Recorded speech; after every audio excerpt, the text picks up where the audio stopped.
Let me pull the list here in front of me. Good evening, everybody. Welcome to the Weekly Portal Report, your one-stop shop for all things Legends of Runeterra. As always, I'm Smith, along with my co-host Kozer, and our guest this week is the king of Smorking himself. Let's give away a warm welcome to Earlmeister. So, Earl, appreciate you being on the show here, man, and the podcast. So thanks for kind of taking your time out of the day here today. Hello, everyone. How's it going? How are you guys doing? Thank you for having me today. Yeah, we appreciate it. No. Again, thanks you. So Earl, let's talk a little bit about this. So, I know, I introduced yourself as the king of Smorking. How exactly, did you grow your love of Smork itself? And let's talk maybe a little bit about, what got you into the card games, what you like about lore, how was your experience in the beta, all that good stuff. Yeah.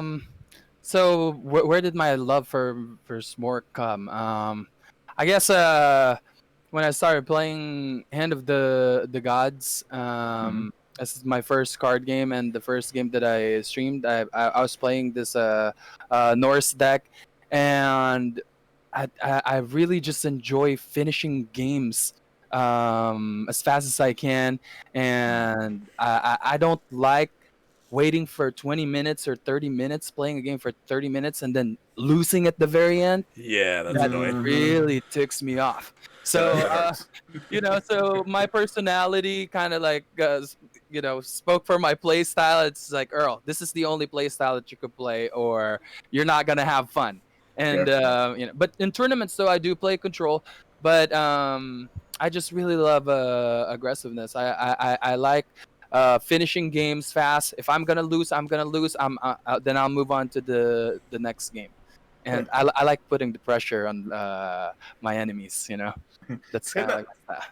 No, I know you also kind of do some streaming. Do you find that typically your audience enjoys watching this aggro and hyper aggressive style? Like, do your viewers know what they're basically getting into whenever they come to your stream? Yeah, so I got two kinds of viewers: people who love smorking, and then the people, just the regular card gamers who doesn't really like anything aggro because they don't like getting smashed in the face, and they think this is cheap tactics. But it really isn't. There's more to aggressive play than that. There's the aggro, the brainless aggro that they call, and then there's the math aggro, and basically that's what I try to highlight more on my channel, on how to get the pace as fast as we can. Yeah, and speaking of your channel, so I know you kind of took a break from streaming for a little bit. I assume are you happy to be back? How's everything going?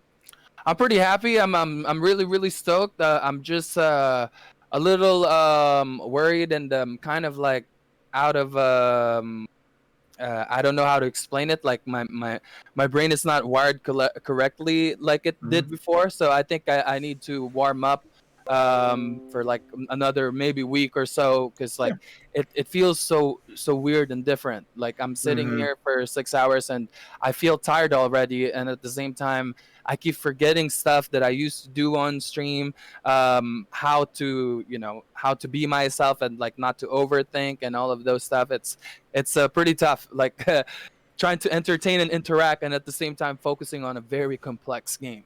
It's I feel that for sure. Yeah, it takes some time to get to used to. So I can't wait till I get to that point again. Yeah, I will say though, and I did catch your stream a little bit yesterday while I was cooking dinner, and I stopped in and said hi and all that kind of stuff. And even though you sit there and say like, oh, I'm forgetting things that I used to do, or I'm still trying to warm up, I will say it was a very entertaining stream. Yeah, it always is. I enjoyed it. It was definitely a lot of fun to watch. I mean, I'm hoping everybody that kind of listens to the podcast or is catching us out on YouTube or something like that definitely goes and gives you a follow, because it's definitely high energy and it feels good to watch, and you're very interactive with the community. You make everyone smile when they watch your stream. At least from like the first time I even talked to you, when you kind of disappeared for a little bit, I was super sad, but I understand you have personal reasons that you deal with, and we're just glad to have you back in the community. Hey, Yeah, man. thank you. Awesome. It'll either make you smile or cringe. Well, I mean, I guess that's one way to look at it. But yeah, no, I've never cringed. Yeah. I just Cringe is enjoy it. It's high. It's you're high out there. energy, high energy streams. Yeah, and so let's sit here and talk about this too. So you talk about how people are afraid that or people come to you and say, oh, hitting face and aggro, that's a cheap strategy, and it requires no brain work and things like that. But as somebody that is terrible at piloting aggro decks, what are your thoughts about the current state of the meta and how aggro fits into it right now? Do you think aggro is in a good place? Do you think burn maybe is a little weak compared to some of the other deck archetypes that are going around? Or what's your general thoughts about them? I think aggro is in a better place now than it did on close beta. Close beta, I didn't see any love for aggro at all. Very few decks that you can play. Now I think there's multiple decks that you can enjoy and play and still win. Mm-hmm. Because you can play aggro, yeah, sure, but like can you win? Is the important question at the end. Yeah. I think with the new cards that they just released, it helped aggro a lot. It activated a lot of the theories and the ideas from closed beta coming into to this. But in general, I don't think aggro will ever be the highlight of Legends of Runeterra. As much as Okay. I love aggro, I don't think that the game is made for aggro. I think the game is made for what I like to call tempo stuff, like Okay. mid range or aggro version in this game.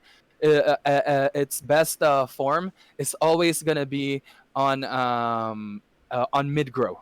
On Hmm. mid range aggro, you can never just play super fast aggro unless you're playing burn. Of course, that's a different form of aggro though, because Yeah. aggro for me is putting down bodies, having tricks here and there, but it's more of like the math game of like, let's put stats down, let's see what you can use to deal with this. That for me, that's aggro. Okay. Burn is aggro as well, but it, uh, there's a reason why they always call it burn or aggro burn Mm-hmm. when it comes up, right? Because it's a different form of play style. It's more concentrated on just hitting the face directly and not caring about anything at all. But yeah, I think that aggro is in a great spot. I don't think it'll ever be the highlight of Runeterra though, and that's because of the three spell mana that we can acquire. It's just like Yeah. that's pretty self-explanatory. We have spells mana, and it would be a shame if you don't use that at all to your advantage. Yeah. Yeah. So It, one thing I would add on that, sorry to interrupt, Smithel, is that I've actually been noticing more and more on Twitter right now that people find that aggro is a little too overtuned and that it's really, really strong right now and it can get you way more wins than it could before. And people are actually bringing it to tournaments, winning events with it. mhm. I think it was ran in DOR, and I think so. I think NA won it with Mhm. an aggro deck. I can't remember exactly who it was. A full Uh, aggro deck. A full yeah, aggro like deck. like uh, Not like an. not mid grow. Not like Pokrovax mid grow. Like I people don't would call think that I think aggro. That's good. I think no. I think it wasn't like some Lucian Zed like mid Bannerman like aggro. Ooh. I think it was like actual aggro. Like it might have even been like burn, which is like aggro burn. That's like the highest level of aggro in my opinion. If you go Mhm. burn, that's right to the face. You're Yeah. good to go. But yeah, I it's saw that in Asia a few weeks ago, or like a month ago. Sorry to cut you off. Like what you said, no, like that's fine. Zed with Lucian and Bannerman in it. And yeah, I think that's a pretty good aggro. But I will always put that in mid grow. Like aggro is like running a bunch of ones, twos, and threes and finishing it around 4 and 5. Yeah, Yeah. yeah, That, yeah, absolutely. And yeah. that's Yeah. what I think they ran. Is they ran something like I think it was Burn, but people are actually it was Whale, good buddy from the Masters Discord. But I think it a lot has to do with the demolitionist pushed them a little bit over. Demolitionist is just so good with the Crimson card that it's just, that's 4. You can't do much of it. The Noxian Fervor card, like doing 3 damage, like to anything you want, like I that's love that card. like it's Daunting Fervor is one of my favorite cards right now. it's a little like, it's like I don't mind what it does, but it's like I feel like some of this stuff is a little overtuned. I don't know how they play with it to not put burn back in the same spot that it was before, where it wasn't really that consistent. So I hope that they don't completely like revert it and basically kill it. Because aggro is a fun part of the game and it still needs to be a part of the game, but I do think that they need to reassess some of the cards that they've added to the game, and even some of the cards that were currently in the game with some of the new cards and their interactions together, how strong they are. I don't know if you agree with me on that, but I think that Burn is in a great spot right now. I don't think that it needs to be tuned down. I feel like it's gonna be way too weak if you tune it down and won't be able to perform with other decks. The thing is, like what I said, people hate aggro. And people will comment because they're getting burned in the face right now. Why is this happening? Because we have a new set of cards and everyone is experimenting. No one knows how consistent their deck, and they're getting pressured with all these hustlers. Like a lot of my Smorksmen in the Smork Nation, because they want to climb up, but it's so easily countered. You have 1 or 2 cards that does lifesteal or heals. Burn is gone. It's true. It is true. It is true. Yeah.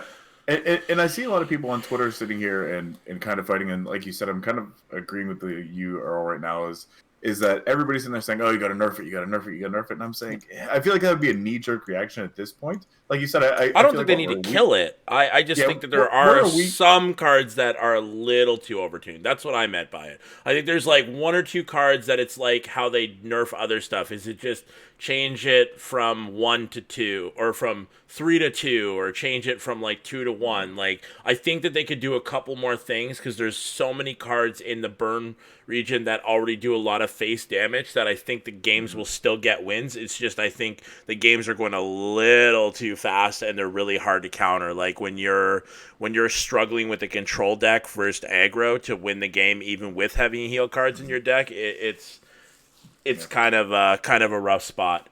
Yeah, someone just made that point. Gets healing at best on turn 6, which is too late in the game. That's kind of true. That's what I feel like some of the control decks. But let's save this discussion for maybe a little bit more down. Let's go into the week, Smithel. Lead us off into that. Let's stay on track. So Earl, one of the things that we like to do kind of on the show is just kind of highlight kind of how our week's been going in terms of Legends of Runeterra. Kind of rank what we're playing, kind of what we're seeing, everything happen, all that good stuff. So I don't know if, as our guest, if you kind of want to lead that off, say, how your week's been, how's the climb to Masters, week's been good. All that good stuff. Week's been really good. I'm super excited, and I'm having so much fun with the expansion. It's really cool to finally have a new set of cards, because our set before on the close beta was too small. And about my climb is that the new set is, I would say, it's a distraction. It's a big distraction to the climb, because I have a YouTube video, Road to Legends, talking about how do you get to Legends in the game, because I'm a speed climber. Every card game that I play from installation, I try to climb to Legends right away.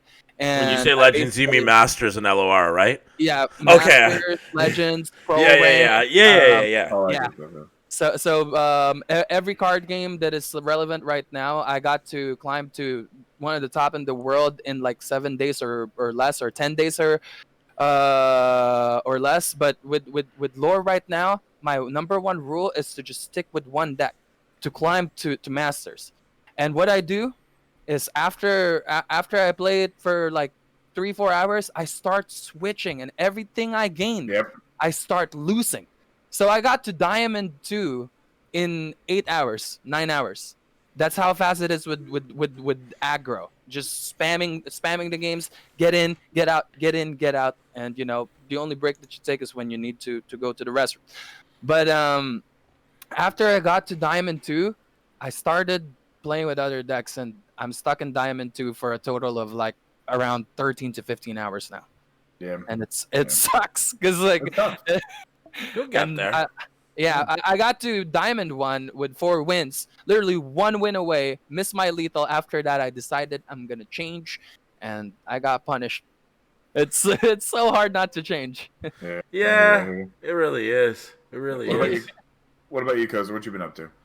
Um, Honestly, for Runeterra, played a little bit. I got my chest last week to pass 13, which I was happy about because I haven't actually done that in a very long time because the game was a little stale in my opinion. Last set at one point it was just a little too long in between nerfs and changes in the game. So I'm really happy with the new set and I really enjoy the new game. Well, call it a new game. It's not a new game, but you know what I mean. Yeah, And it's just it's really exciting. It's really frustrating playing against all the master guys right at the starting. So I've kind of just been chilling out. Me and Windmage, I talk about it before. I really like to co-play because it helps keep down my anger towards LOR. I love the game. It's a super fun game, but when I am trying to climb, it's really hard for me to not tilt.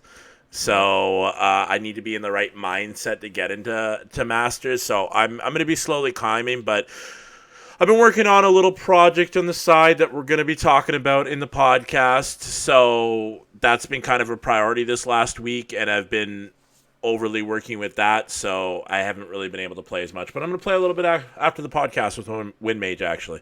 awesome. Nice. Yeah. I mean, so I definitely been running into the same issue that Earl was talking about, where I managed to climb up to Plat 2 with Karina Control, the Karina V deck that's going around right now. Did relatively well with it. Then Vi, whatever. I know, I do the same thing. I'll always say V. But I get all the way up there. I'm doing well. I hit about 2 or 3 bad matchups against just Ezreal and Karma just in a row, and I said, okay, I need to switch. I need to do something. I need to kind of outrace them. So I switched up to aggro.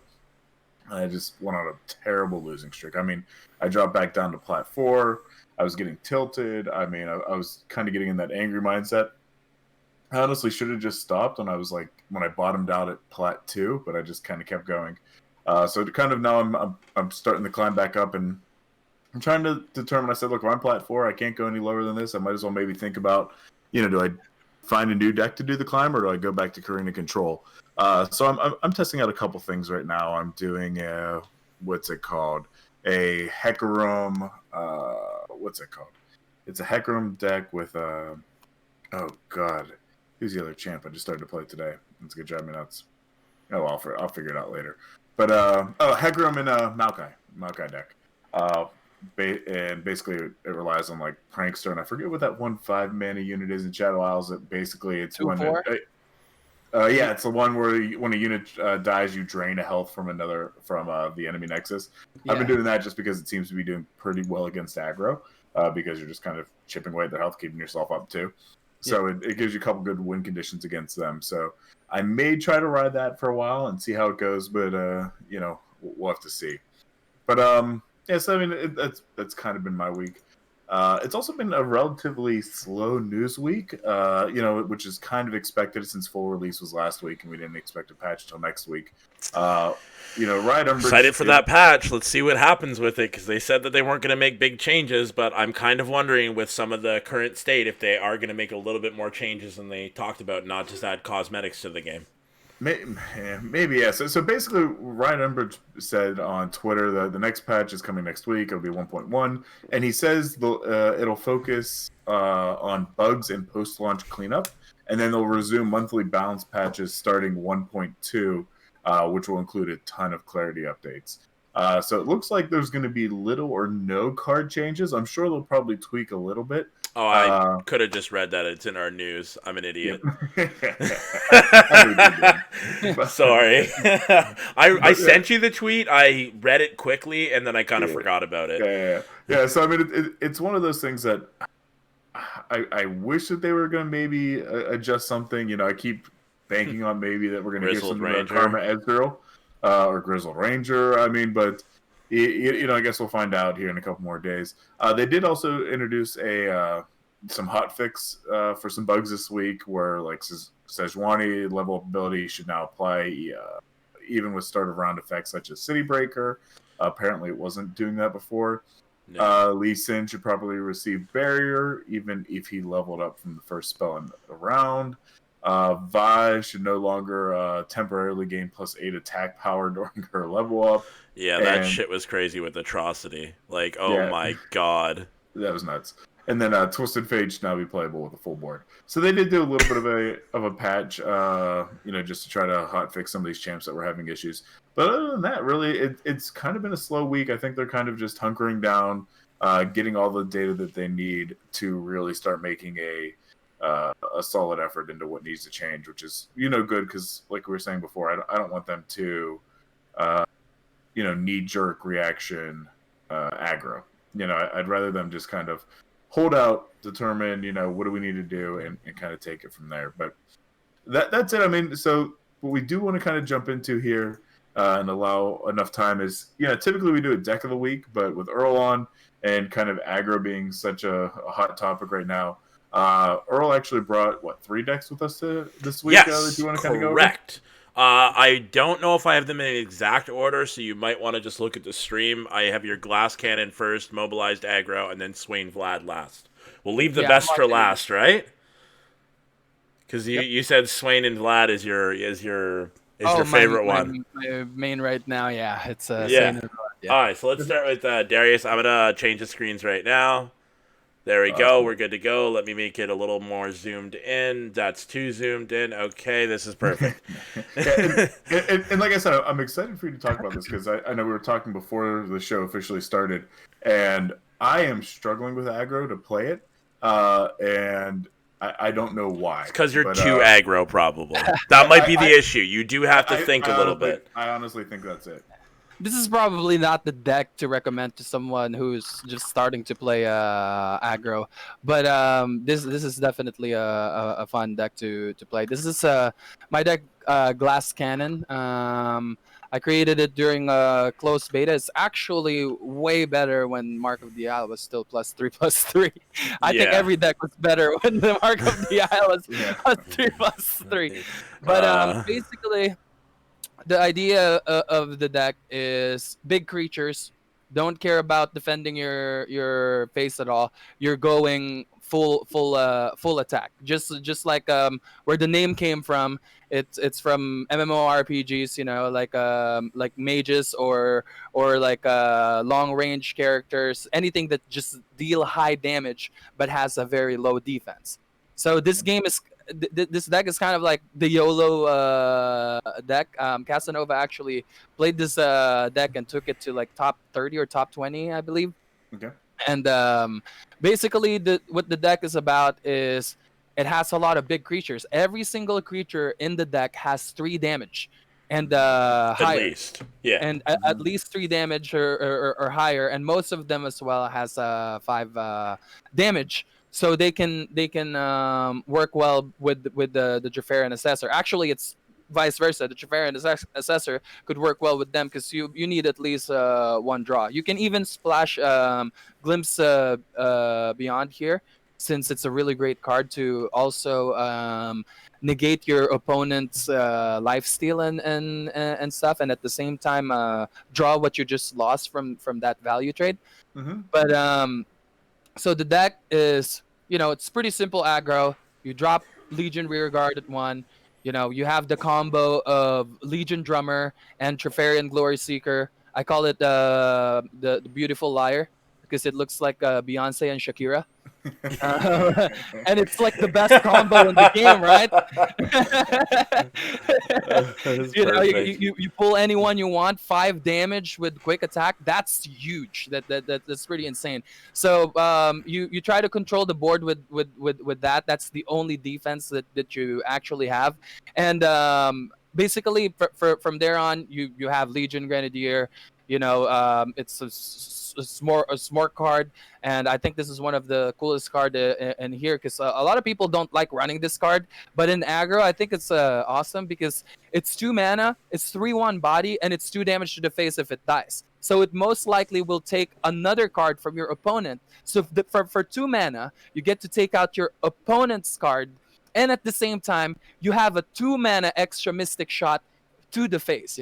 So Let me ask about That can't be blocked. that can't be blocked. Yeah, that's unless 4 purify, mana value for me. or will Yeah. is the only thing that do nothing with it. Let me ask that card. Let me ask a question about that card because this is one that I always struggle with. So let's say it's turn 2, I throw it down, and it's the opponent's attacking phase. He pushes in, and I can clear out his unit. Do I block with Legion, Grenadier, You block always. and just take the okay?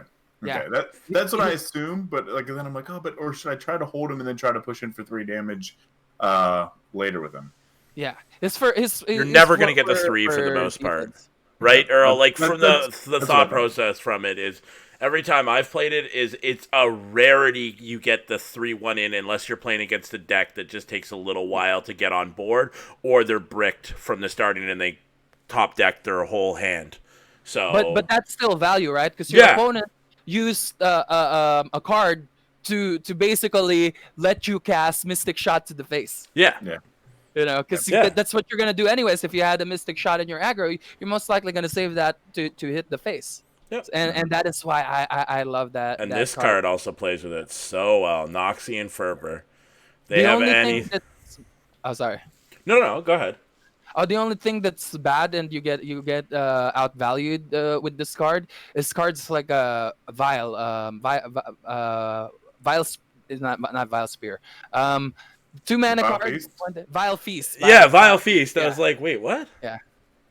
Vile Feast because it's basically it lowers down the damage to 1 because Vile Feast heals, and at the same time not only it kills it, it also can produce 1 body from it. And Vile Feast is just a really, really cool card too. It's just really good. Mm-hmm. But anyways, continuing with the stuff, everything else is 5 damage. Trifarian Hopeful, Glory Seeker, Reckless Trifarian. All these Trifarian dudes are giant, and when you have big damage creatures like this, Kato just have an orgasm everywhere. It's like he loves dudes with or just any body with high damage because it pierces through with the Overwhelm.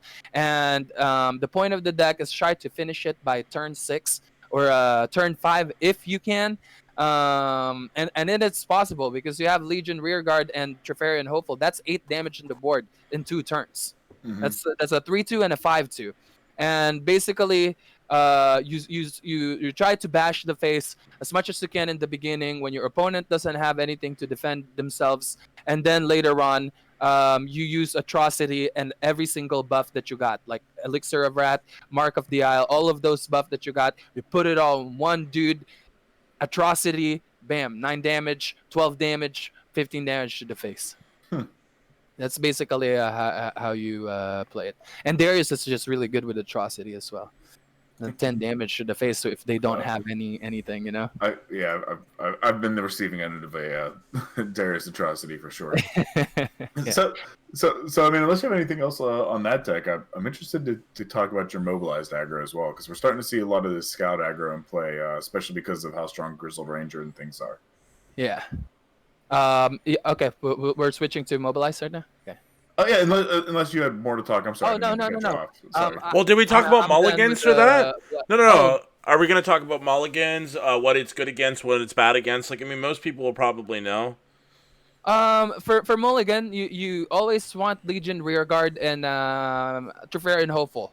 Those are basically the 2 that you're always looking for. If you can't look for Legion Rearguard and Trifarian Hopeful, look for Legion Drummer and Glory Seeker. Those are your combos. Never keep anything that is higher than 2. Only 2 or lower that you keep. You want to play as fast as you can in the beginning. Like I said, you want to bash the face before they start defending in case you don't draw Might, because you won't have any ways of hitting the face anymore once they start putting down stuff, especially spiders. And your only way to win is if you have Might and Atrocity. So always keep anything that is 2 or lower, not spells but units. Okay. And then yeah, that's basically how you play it. Wow, let's go into mobilize. All right. Your weird take on the mobilize thing that I have to try out because you say it's amazing. So this deck actually is around 65-70%. This is one of my masterpiece that I love that no one else plays except for me or anyone in the Smork Nation. Because it's weird, Earl. It's because it's weird, man. I'm gonna give it to you straight. It's weird, Earl. But we're gonna talk about it. I understand.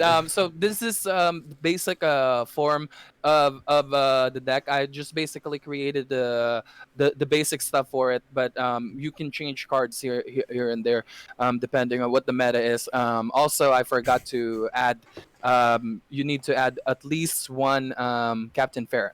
He's one of the key cards if you're gonna run mobilize. So basically, what this deck is, it's mobilize deck. You let's start with the mulligan.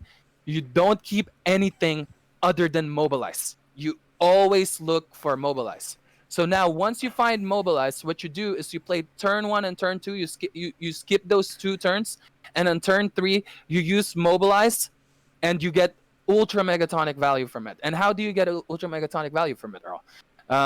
Because it just sounds so weird because they're like 3 mana and it's just -1 cost for everyone.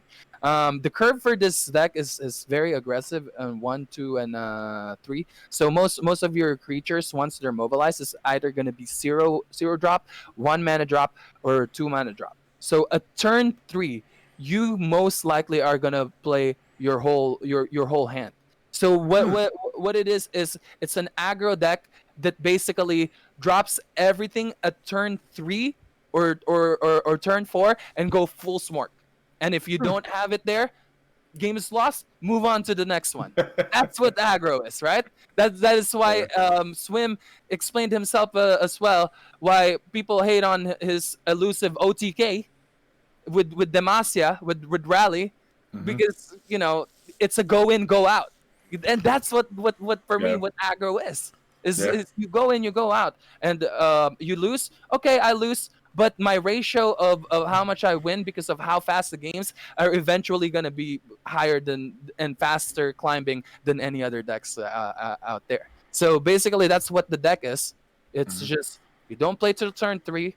You start at turn 3, you mobilize, and then shkabam. Now you don't get it on turn 3. Let's say you don't get mobilized on your mulligan. Do you just surrender, auto surrender at that point? You don't. Oh, okay. If you look at the deck is super super good still. Yeah, I know. I'm not an idiot. Yeah. I'm just playing. I'm just making the point because you told me when we were playing Valorant how strong mobilize was, and I'm sitting over here and I'm like, well, show me how it works, and now you're showing me. Like, I understand the deck. Do I 100% believe in it? I mean, if you have Captain Farron as well here, mobilize doesn't have value late turn, right?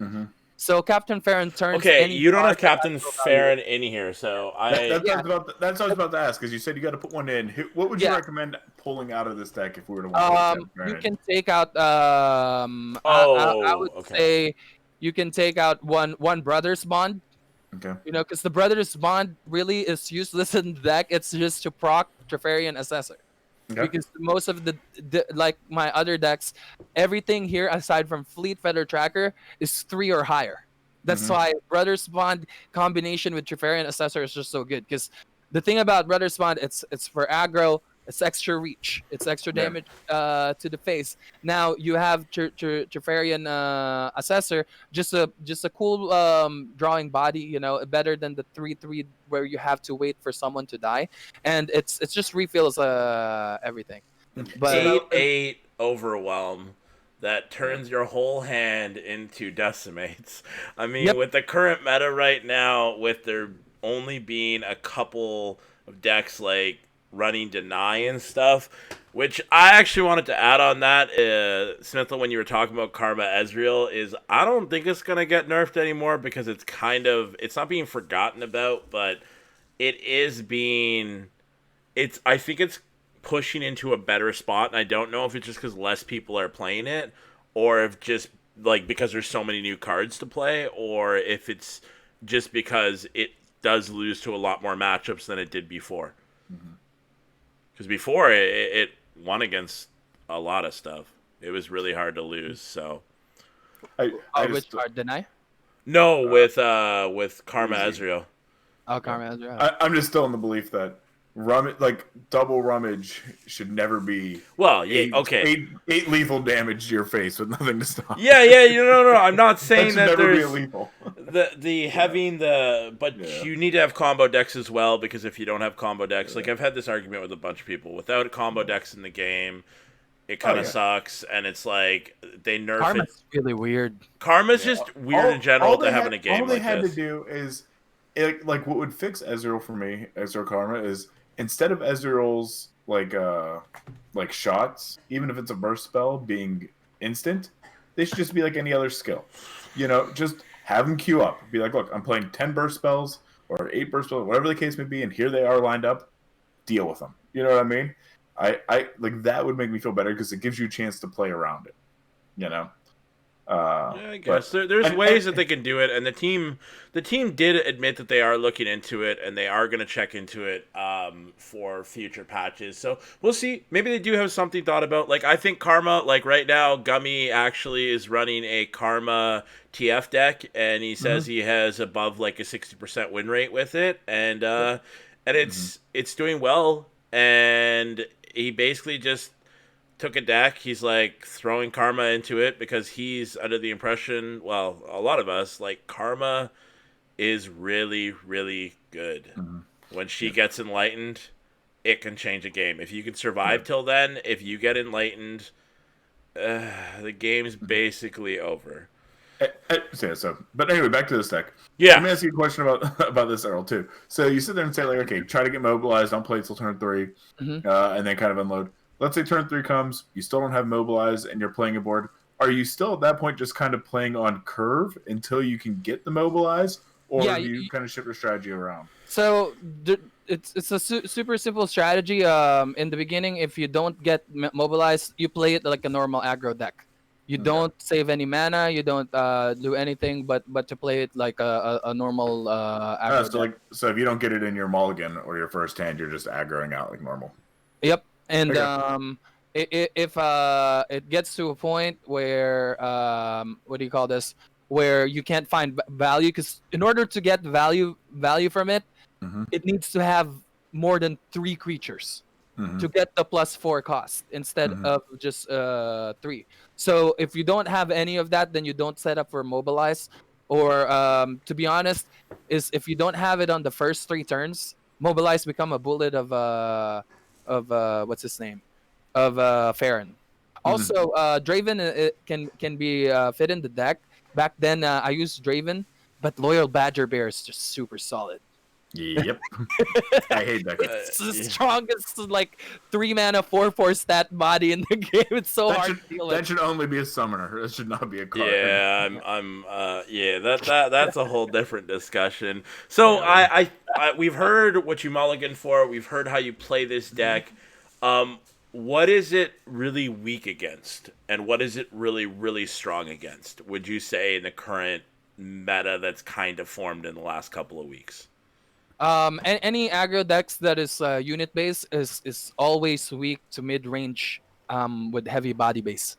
Okay. So Bannerman is a big loss to us if we don't power play on with the mobilize, and basically decks that are like that, like thick and hard to hit. Gotcha. Yeah. Because you're gonna get outvalued with the trades, because it's a unit base, so every value thing that you're computing is all from block to block trading thing, and mid range has the best bodies. I mean, Bannerman, right? Like Bannerman buffs everyone. It's pretty much GG at that point. Yeah. Okay, yep. We good to move on, or? Yeah. Awesome. So let's get this. The Swain Vladimir one. Oh, that one is the hottest deck that I have right now. Don't sound I too love this excited. deck. Yeah. What's up? I said, don't sound too excited. So Should I? let's run through it. Yeah, you should start. Yeah. What's the mulligans? How do you play the deck? And what's it weak against? What's it strong against? So basically, this is just a normal burn deck, just like every burn deck right there. If you look at it, you got Mystic Shot, Get Excited, Noxian Fervor, Static Shock, Decimate, Boom Crew Rookie, Legion Grenadier, and Crimson Disciple. Back then people would not sometimes not run Crimson Disciple, but now it's just way So too strong. good. It's these. You It's know? the waifu matchup over here Yep, it's like for it waifu. equalized that combo that I was talking about with Beautiful Liar earlier. I just don't know what to call this one yet, but Crimson Disciple and Imperial Demolitionist is just insane and super good. So I'm not gonna go into explaining everything about this aggro burn because everyone probably already knows, and there's probably like 10 different videos on YouTube about how to play aggro burn. I'm gonna talk about the highlight of this deck, Sure. what makes it different from the other aggro burn deck. So what makes it different is basically Vladimir. Vladimir and Swain. Swain Yeah. is really cool on this, but I always tell people you can take out Swain. Replace Swain with Draven if you want it faster. If you want it more mid-rangey, then add Swain back. Swain. Okay. But Vladimir, I wanna highlight Vladimir here because he doesn't really see any play in Legends of Runeterra. Let's just all be honest. You don't really see Yep. anyone playing Vladimir, and I've been experimenting with Vladimir since close beta. I'm one of the only players that plays him in Master, and now I think that he can actually shine with a deck like this because his ability is burn. It's direct attack to the face, just like the Boom Crew Rookie. And the beauty of that is even if they did try to kill Vlad, which will they have to spend so much resources on because he's a pretty 5 mana or he's 5 big health. Yeah. body. He's a tough guy to bring down, Yep. man. He adds some mid-rangey feel to the deck because the deck is super aggro. Basically, you get to turn 6 or 7, you're dead. You have to concede so you can move on to the next game or basically waste time. But with cards like Vladimir and Swain, it adds more mid-rangey feel to it. It makes you able to survive later games and have a chance on still winning. Because even if they don't shine on what they do, Vladimir and Swain, they're still really, really big bodies that can buy you time to get that extra 2, 3, 4 damage poke to the face in order to win the game.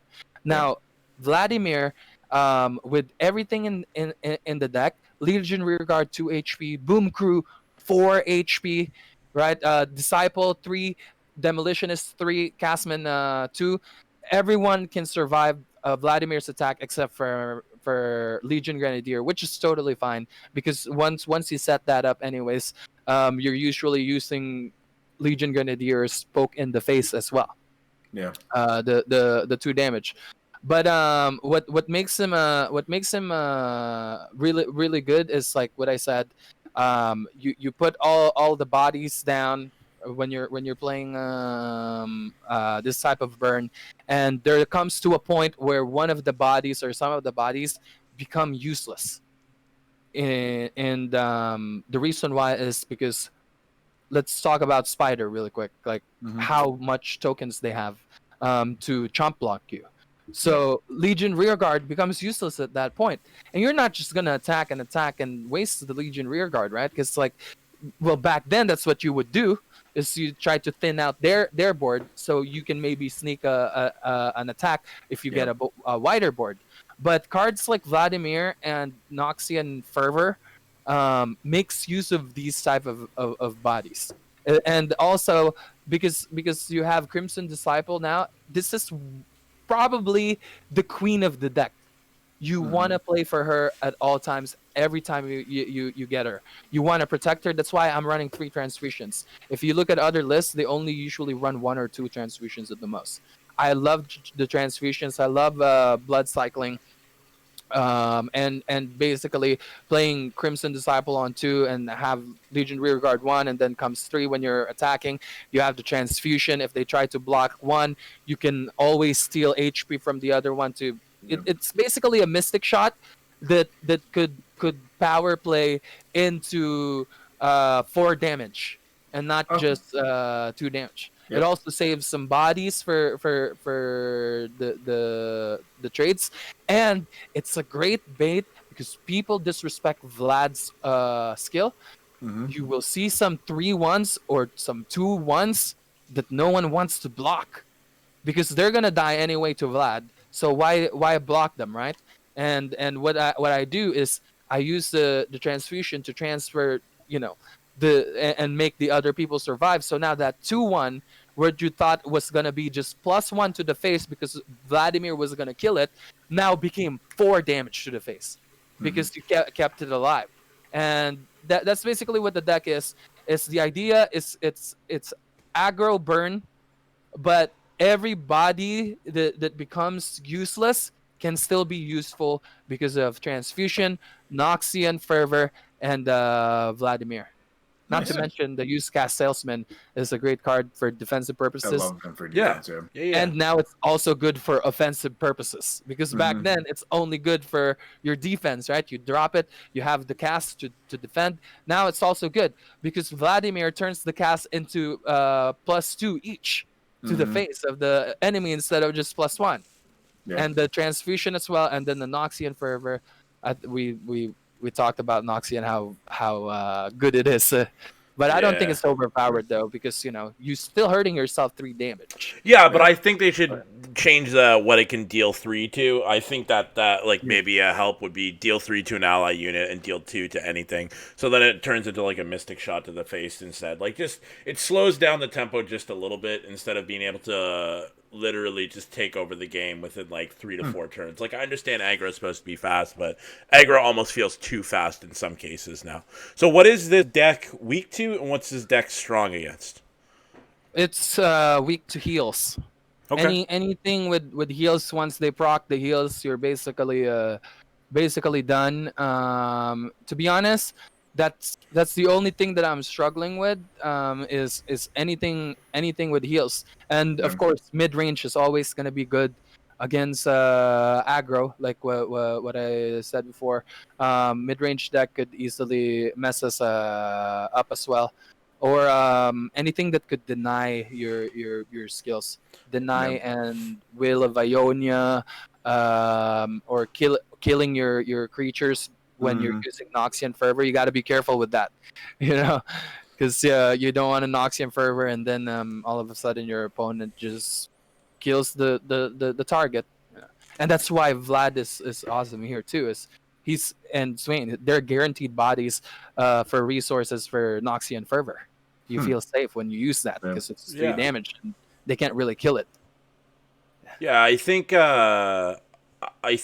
like with the mid range discussion though is like one deck that I played, and when I was playing against Burn, I was actually struggling with like now the scout deck. There's like a scout, the Bilgewater Demacia one, the one with Quinn and TF. I found that one sometimes. You mean MF? Yeah, MF. Sorry, my bad, not TF. MF and Quinn. I found that sometimes that deck struggled a little bit against aggro, but you could get some wins in against it. It's just I found it was losing quite a bit, and I don't know if that's because it doesn't have any healing or if it takes a little while to get on board. But yeah, I think those games were just unlucky because they probably didn't draw their 3 mana Badger and 4 mana Ranger.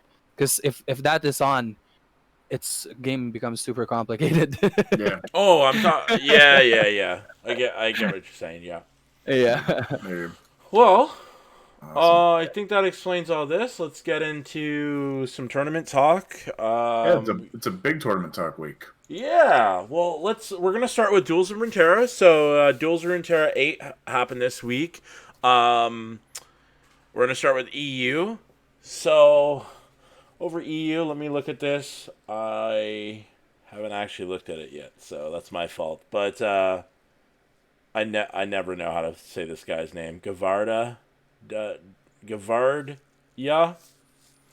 He wait, he got DQ'd? I just noticed that. Oh. So ZZ Dude just won on default, or was this a mistake? I'm confused. Because I knew that ZZ Dude won. He's actually one of the guys that's going to be in the invitational that we're going to talk about. His name is Zizettel here, but TLG. yeah, TLG. Yeah, he's part of TLG. Pearson, another strong performance from him. He's always does well in tournaments. Every time I look at the EU Duels of Brentara, he does really, really well. Mago, he's actually one of the guys in the Masters Discord. I know he knows some of the professional players too from other card games as well, because I think he used to play other card games. Mhm. And yeah, so These guys are Gwentsmans. Gwensmans. Okay. So congrats to ZZ Dude on this win, and we'll go into the NA one. So the NA one was well, one of the homies, Sasuke, made it to day 2. Fresh Lobster went against the hardest matchup. Winding God. Winding God just he just goes so hard. Like, he's won what, 2 or 3 events now? Yeah, he's a good player. Oh, is that the Asian letters? Yeah. Yeah, in the it's Winding God. Cephalopod did well. He made it to the semis. He unfortunately fell to Winding God, and then Prismat made it to the semis too. I'm not actually sure I know who Carter is, but he had a really good finish. He made it to the finals and even took a game off Winding God. So this was really good. Yeah, Sudragon too. Isn't Sudragon? Thought he was EU. Or no. He's isn't he NA. Brazil? It's a pain in the butt in the ladders right now. I Why? keep What- getting faced by him. Why? What is he He's a good playing? opponent. Yeah, he's a good player. He does I think well he in plays the a tournaments too. different decks every time I play him, but he's a Nice. solid player. It's Oh, one yeah, of yeah, those yeah. things when you see like, all right, game phase on, you know. Like- Yeah, okay, so actually Kage said Carter mentioned this was his first tournament. That's the way to start. I mean, yeah, you come out with a bang, dude. I don't know how well he did in pools, but I'm actually going to check that. I don't normally care, but if this was his first tournament, wouldn't mind to see how he did in standings. Let me see. Just going to take 2 seconds to look. He won 6-2. That's a pretty good showing. Sure. Okay, 13-8. Yeah, no, that's pretty good. Okay, let's move on to Mavericks tournaments. So Mavericks, I don't know if I've actually talked about his tournament yet. He's been running a couple of these. So he runs them quite often. They're tournaments that are basically qualifiers for his main event, which is a $500 event. Don't exactly remember how much first place gets, but I think it's like 300, maybe 200. I can't remember exactly, but basically the way you enter the tournament is it's a $5 buy-in, or to sub to Maverick. You can get in by getting a gifted sub will get you entry too. There's a lot of different ways to get into it. It's a pretty cool event. This is the first one I've covered for the actual one of the qualifiers. So basically how it works is top 2 players, whoever got first and second, get automatic entry into the tournament for free. They don't have to pay any money. So Chairman had a really, really good run in the winner's bracket, was actually able to win. Let me look over the loser's bracket. Oh, Mr. Harry did well too.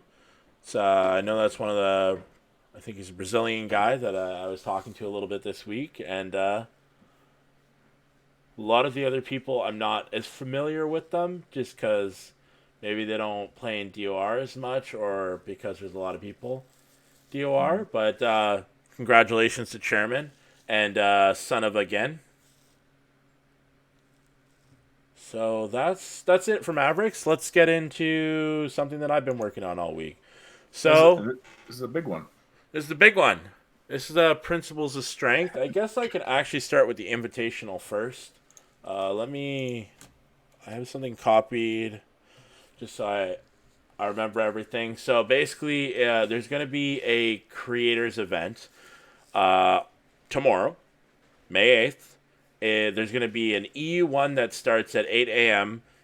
Eastern Standard Time, and then it's going to be 2 p.m. CET. The NA tournament's going to be at 12 PDT and 3 p.m. EDT. Both those times are PM.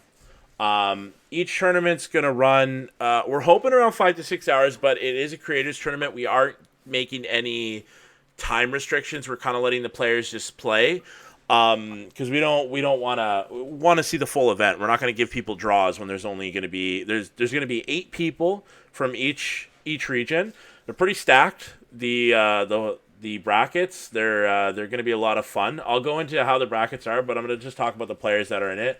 So NA is going to be Hyped, Gummy, Prismat, BBG, Swim, Topher, Navi Utes, and Nick Makes Plays. That's for NA. EU is Alan ZQ, Fresh Lobster, First Pink Beaver, Shiku, Pokravac, Manus, and Zizetto. So we're really excited about that. It's going to be all casted on Casanova Hot's channel.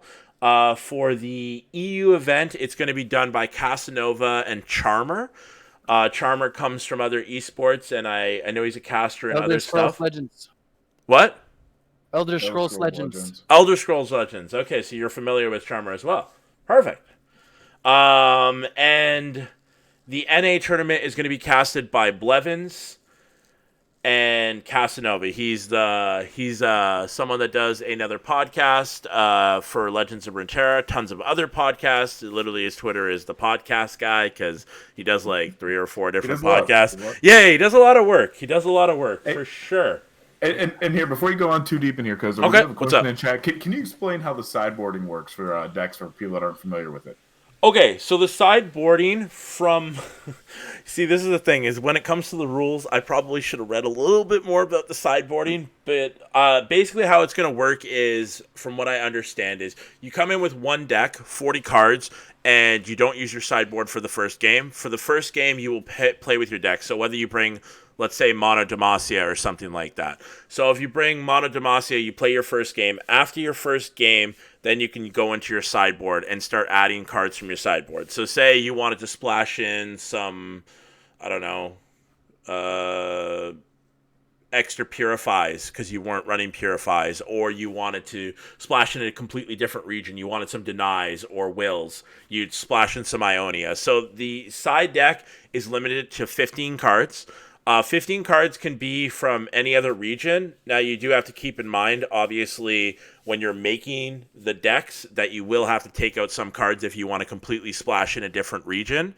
You can only run 9 champions overall. So you can have champions on your sideboard, but you can't run more than 9. So if you wanted to have, like, Garen, Fiora, and then have, I don't know, Lucian or something for a little bit more aggro or something like that, you'll be able to do that. And we're not like, there's no region restrictions as of right now. There are no cards that are banned. We are going to play this event out and see how it goes. We're going to take players' feedbacks. We're going to take viewers' feedbacks. Probably we're going to ask a bunch of people questions and see how they like the event, and basically go from there. If we don't think we need to ban any cards or make restrictions on them, then we won't. So I'm really excited for this event. So the way that the event did that basically explain it? Do you think? Mm-hmm. I'm just gonna read chat for a second. So just give me 2 seconds. Also, just 9 champions allowed. Yeah, I said that. Yeah, I said 9 champions allowed. Yeah. So you get it, Obi? I hope there isn't too much Demacia either, but it is something that people think they are going to see a lot of. I know some of the creators might bring some different stuff. Like, I'm pretty sure some of the guys are bringing some other stuff. We were talking about having kind of a funny deck because there was going to be a challenge, but we've decided the player that was being challenged decided he will not be doing it. So it's all good. It would have been fun, but maybe in the future. So the format, the way it's going to work for EU and NA, it's going to be 2 pools of 4. It's basically going to be like Swiss rounds, round robin. They're all going to play each other. The top 2 of each pool will move into the semifinals. The semifinals will face each other, and then whoever makes it into the finals, well, is crowned the victor, obviously, if they win the finals. Finals is best of 5. Every other round is best of 3, including the pools and everything like that. I highlighted this just because this was a little bit of a confusion for some of the players. There are, again, no time limits, so if games go a little bit longer, you might notice that the casters will start casting another game or hold on if a match is taking a little bit longer because it didn't go too fast. So we'll have to bear with us with that. We are trying to make the event as exciting as possible. I'm really excited for this with all of... Oh, I forgot Presto. Jesus, I forgot to scroll down. Presto is also an EU. EU only had 7 people that I mentioned. Presto is another top-performing player in a lot of the EU events. You'll see him usually in top 8. I don't think he actually played in the last DOR, so that's why we didn't see him there. There was a couple of people that didn't play in DOR because they were busy playing the new region and focusing on ladder. So that's why I think DOR didn't have as much people in it, but it still had a decent amount this week. So that's for the Invitational. Now, this Invitational is basically all of the guys that are in the event get free entry into the main events that I'm going to go into next. And basically, it's just like stuff for the community. They do win $50 for NA, $50 for EU, whoever wins. This is more of a showcase. This is also to basically have a competition between each other to say, hey, we had 8 top guys / streamers play against each other. Who is the absolute best? It's kind of for bragging rights. They can make YouTube videos out of this saying, ha, I beat BBG in this, or I did that. And it's gonna be really fun. I'm really excited for that event. And then that event is gonna segue into our next event. Our main event is gonna be a $1,000 event for NA and EU. The NA $1,000 event will be held on May 23rd at 12 p.m. PST, 3 p.m. Eastern. That's for Swiss rounds. Then we'll go into the day 2, May 24th at 12 p.m. PST, 3 p.m. Eastern. That's top 16 double elimination. We really wanted to focus on double elim because we wanted to feel like the players don't just play and then they just get kicked out. So we wanted to keep this format and do it this way. We're not exactly sure how long the Swiss rounds are going to be because we have to see how many players join. We might have to split them up into different groups if we have a lot of entries. EU is the other $1,000 tournament. It's it didn't need to say to be announced because I'm announcing it right now. I forgot to fix that.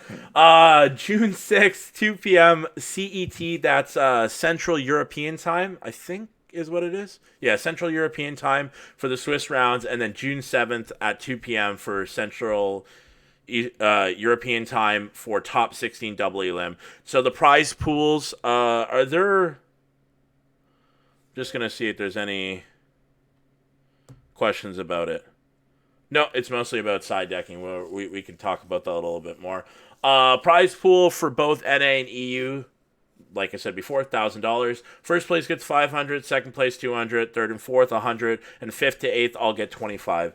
There is going to be an entry fee for this tournament. Now, this entry fee is to help run future events. It's not for us to just take the money, be greedy, and run away with it. It's to help us keep creating these $1,000 events. We really want to focus on that. So each event you can play in NA or EU. You just need to have a sharded account for either. So it doesn't matter if you're NA or EU. You just pay $10. You get in for NA or EU. If you want to do both, it's $20. Everything's in US dollars. The fee is, like I said before, it's really going to help to provide more of these events. And then I just put it again in this because this was for explanation for streamers. It's the 140 card main deck and the 15 card open sideboard. I did forget to mention the Invitational will be closed sideboard just because it's 8 players and we can kind of monitor it. And it's not going to be as hard to find trust, whereas if we do a closed sideboard in a huge event like where we have hundreds of people, we might start running into problems and there could be a little bit of cheating. So we decided to eliminate that variable and just went with open sideboarding for that. For any of the tournament procedures, I will be putting in a link below the Discord. There's also a video. You can follow us on Twitter at LOR Strength for any information. I've been posting all the players and all the stuff. We're going to be making hype videos, and we're going to be promoting it a bunch tomorrow as we go live. So, well, now that I just told Smithel, and because I haven't actually talked to you guys that much about it, what do you guys think about the event, and what is your thought process on it? So, I mean, me personally, I think it sounds like a hell of an event. And again, like you said, I haven't been involved in all the talks on this. It's something else you've been doing. But, I know that there's some pretty big names in the community here behind this. I know you keep saying we're doing this. I don't know if you want to share the other folks that you've been collaborating with on this COVID. Thank you for reminding me. I literally almost forgot, and that would have been really bad. So this was done by Sunglasses, our sponsor Ace. We couldn't really do this without Ace. He was the one who donated the $2,000. Currently, right now, I should probably mention as well, Swim is holding onto the money.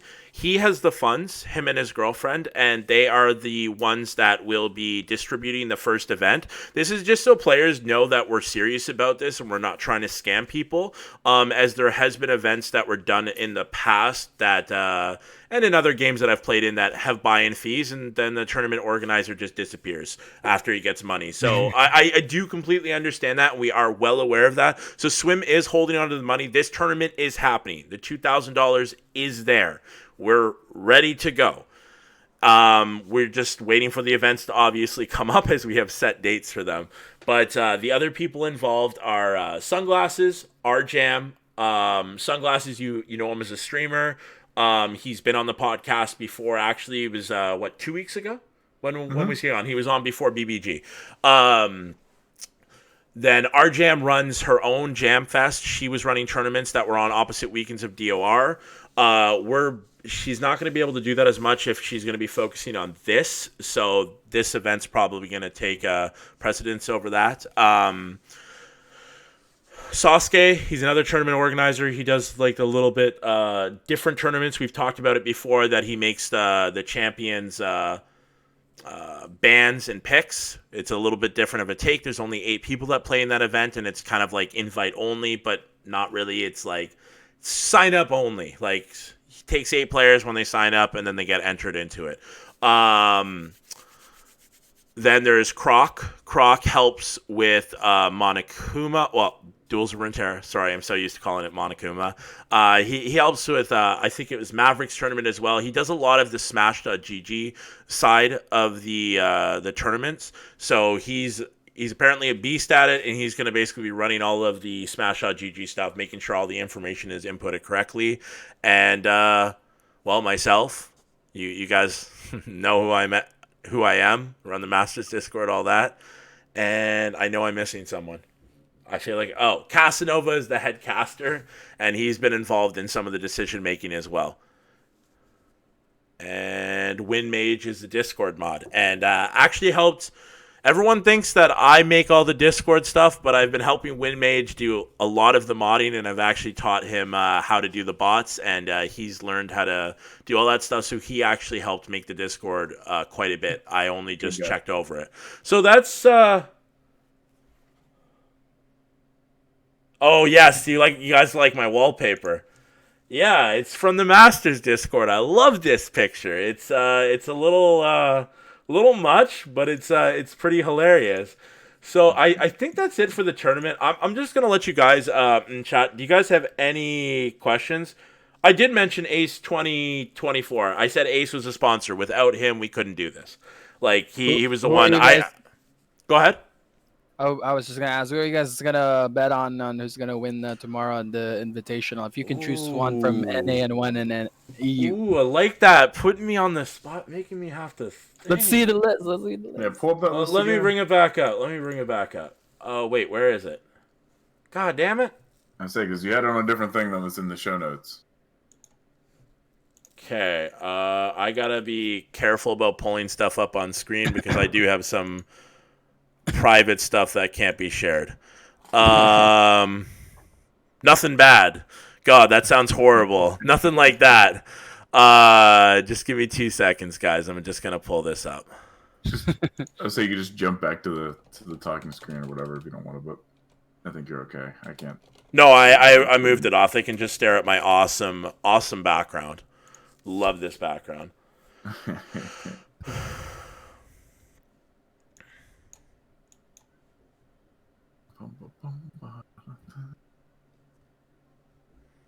It's really weird if I make... Okay, I am going to actually have to switch screens so I can pull this over. Good Sorry. pick. Fresh Lobster and BBG. Those are pretty safe picks. All right, let me pull back up the invitational. If I had to guess right now, I think BBG would be my absolute guess. But okay. I definitely want to double check. Okay, here's a list. It's back up on screen. We're good to go. Okay, let me see this. Shit, hold on. See, Swim is a really, really, really good player, but I feel like he brings decks in tournaments that is not really, really, really, really, really good. It's like good, but it's more of like fun good. I'm kind of excited for this event because like Swim, Gummy, and a lot of them will actually like kind of like bring decks together and decide like what's strong and what's bad for tournaments, and I don't think they're actually helping each other, and they're all doing their own thing. Because like I said, they're all competing against each other, and it's not just for $50 or whatever for free entry to the event. Yeah. It's bragging rights. It's to say, hey, there was 8 players. They got invited for being top content creators or top players in tournaments, and it's going to be good. So my bet is, it's so hard. I'm going BBG, NA, Allen, ZQ, EU. I'm going to go for BBG.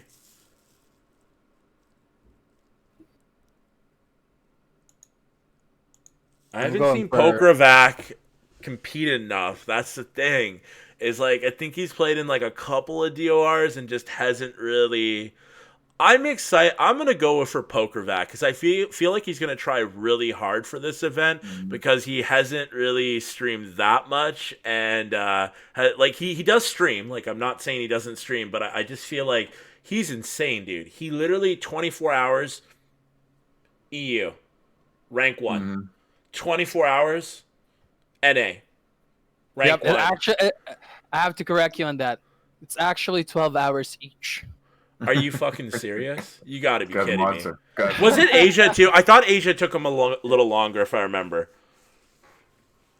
I honestly thought it took him a little longer in Asia, but I don't even. Is he doing Southeast? Like, is he gonna do C? The whole world. Yeah. He's gonna do C. I'd be surprised if he stopped. Yeah, like I'm just. Who do you think? Who do you think, Earl? We didn't ask you. I'm a Prismat type of guy. I think Prismat is one of the greatest. That was my second pick. Yeah, greatest players right now in the game. He's super serious on what he's doing. You know, has motivation and passion for it, and not only that, he's got big brains for this. He's got experience on other stuff as well, just like most of these players. So. Prismat and BBG was as well as another person I was gonna pick, but I have to go with Prismat since I know him. I respect it. I respect it. And we were in what about EU together at one point? Oh, you were okay. Yeah. I know. For the Hots player, the Hots team. Yeah. Like I remember he was on. They got signed by Simplicity at one point. I remember that. Yeah. They were with for EU. Yeah, let's hear your thoughts on EU. I'm excited about that. See, it's between Pokravac and Fresh Lobster. Fresh Lobster is just a really, really great tournament player and has been having a lot of experience. So is Shishu. Like Shishu. Okay, I've watched the cast and it was pronounced I call him Shiku. He was pronounced ZQ, and then he apparently Casanova asked him how to pronounce it, and he said Shishu. That's how he said it, and he said it in chat like that, like Shishu. So I think he's gonna have a great First Pink Beaver. He comes from the Russian streaming community. I haven't watched too much of his gameplay because I don't understand Russian, so. I haven't really popped in his stream that much, but he's played in a couple events. I'm excited to see what he can do against the other top streamers. And Alan ZQ, obvious. I know he does well in tournaments. I just feel like I want to see PokerVac not only get number one in all those things. It would just be so dope to see him get number one in this too. That's one of the reasons why I wanted to pick him. But like, if I would have to pick and have a safe bet, it has to be Prismat and Fresh Lobster. PokerVac, though, is going to be one of the most interesting watch. I think he's going to be the wild card. And we've asked everyone to stream, so we'll be monitoring that. If someone's not streaming, we'll probably be asking them to please turn on the stream, because that's the whole point of this event. So you want every game streamed so we can see these guys play and really monitor how they do in these tournaments and thought process and stuff like that. Whether they talk to their stream or not, they can do their own thing. But we really want to see this. I'm excited. I also got to talk about my boy Gummy. I feel like he could do something. He's gonna bring. I think I know what deck he's bringing.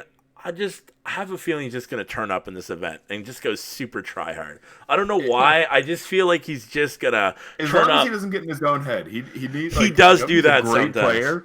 He's a great player. It just... He's too big of a wild card, in my opinion. I have big respect for Gummy. If we were making bets here, I would not, no offense, Gummy, you would get me a lot of money, but if I was right, but I don't think I would bet on you because it wouldn't be a safe bet. It wouldn't be a proper investment for my money to know if you were going to go hard or not.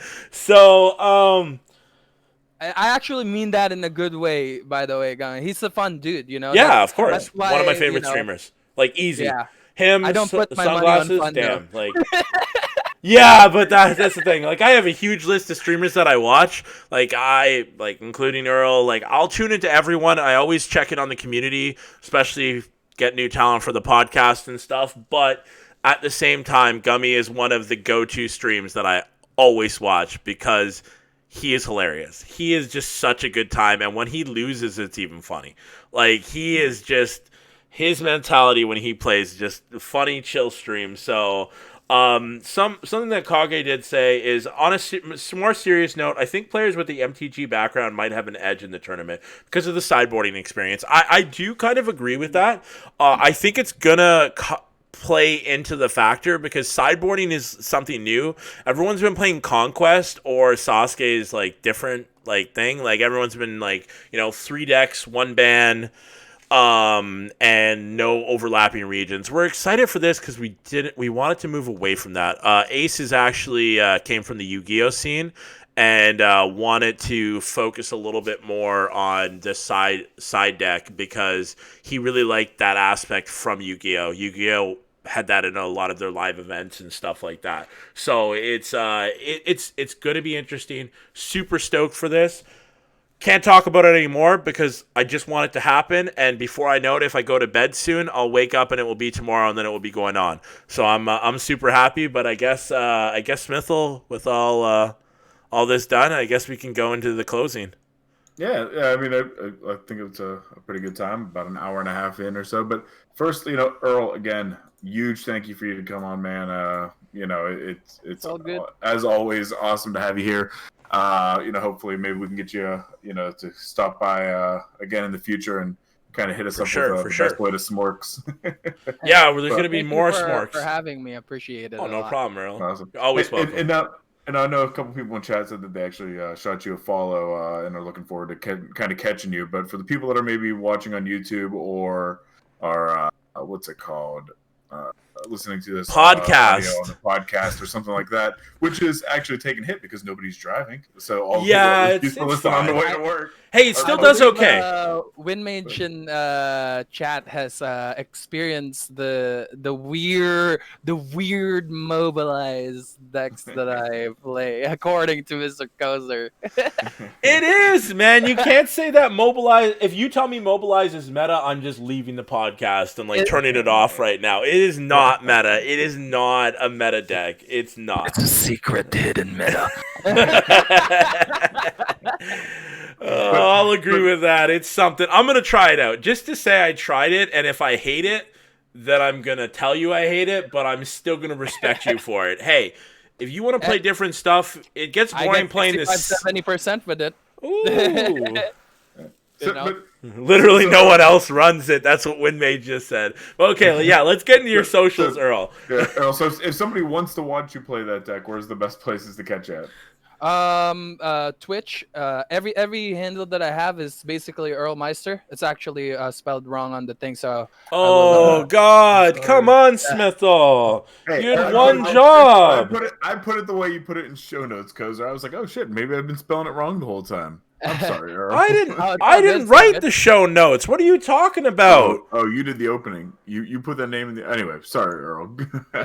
So basically, I'm pretty much any social media you can think of. It's Earlmeister there, but I'm super active on Twitter and my streams. I stream 4 days. I take a day off, and then 4 days straight again, and then take a day off. So if you want to catch my schedule, earlmeister.com is probably the best way to see everything about Earlmeister. Oh, you Twitch, actually have a and website. everything. Yep. Okay, Earlmeister. perfect. Okay. I'll actually add that in because if earlmeister.com is just easier for be able to find all your platforms, that's probably just the best way to do it. So everything there, even a live chat. When I'm live, the chat is there too. You know, nice. You can watch my Twitch from my website as well. Oh, cool, and, cool. Yeah. Does it support you more from watching it on your website, or no? It doesn't make a difference. I don't really mind either or, because if you're in the website, you count as a number on Twitch as well. Wait, so I can get the Smork male tank top on the website. Some people like watching on the site just because sometimes they would get up and then I update all the news over there of what's currently going on the stream. So okay. Yeah. Do you do YouTube too? I can't remember. I know you said to go there for everything. I just started. You just started. Okay, perfect. I really am happy to see more videos from you, and that will be really great. Awesome. Thank you. Yeah. We just checked out the site. It's a good site. But Kozer, buddy, as always, where are you at? Well, follow me at Kozer88 on Twitter. Twitch is Kozer_88. YouTube is YTKozer88. Because of everything that's going on, I'm just going to be honest. I need to finish uploading the bagel stuff, and then I have sunglasses, and then my whole run to Masters last season. I don't know what I'm going to do with the series because I need to eventually edit it all, or I need to find someone to edit the stuff for me so I can actually start posting it up for people. So that's where you find me for everything. Hopefully we'll start posting more stuff, but I am focused quite a bit on this tournament right now and making this. I'm head of marketing, so I got to kind of market the crap out of this. So I'm pretty busy right now, so I might not be able to get to that. That's fine. If you want to follow me, obviously it is at Smithel Gaming on Twitter. That's probably the best place to go and watch me rant about Ezreal Karma these days. Also, if you want to watch me stream, it is twitch.tv/Smithel. I don't do it as much as somebody like Earlmeister, but I try to get on at least once or twice a week. Do a couple hours just to kind of update on what decks I'm playing. Probably for the next couple weeks, probably next 4 to 8 weeks or so until this whole COVID stuff's behind us. I'll probably be streaming Monday mornings into early afternoon. Nice. So you can kind of check me there and kind of wake up and watch some poor Legends of Runeterra play. And then switch over to Earlmeister whenever you're done with watching bad play and watch them actually know how to play the game. If you want to follow the show on Twitter, it's at Poro Weekly. You can also catch us on Twitch, twitch.tv/weekly Poro Report, or you can go to the YouTube section or our Twitter account and get the link to our Discord. Where we try to talk to you. It's the best place to get hold of Kozer and I directly and get our thoughts on the game and decks and all that good stuff. And so I would strongly encourage you guys to check that out if you aren't already in there. But other than that, I think that's it. So again, thanks for everybody in chat that stopped by and said hi to Earlmeister. Again, Earl, thanks for being here. And other than that, thank you. And other than that, though, I think we'll catch you guys all next week. So take it easy. Have a good night, guys. Yeah, the only thing I probably should have told you, is if people want to make fan art, we had someone make fan art in the Discord. I will display it on the end of the show. I have it on screen right now currently, so it's really cute. I love it. The person that made it, I really hope they watch the show and see it. And if they make more fan art, I have no problem posting it up. It's we love stuff like this. It makes us happy. That's fun. Other than that, goodbye. We're out. See you guys. Have a good night.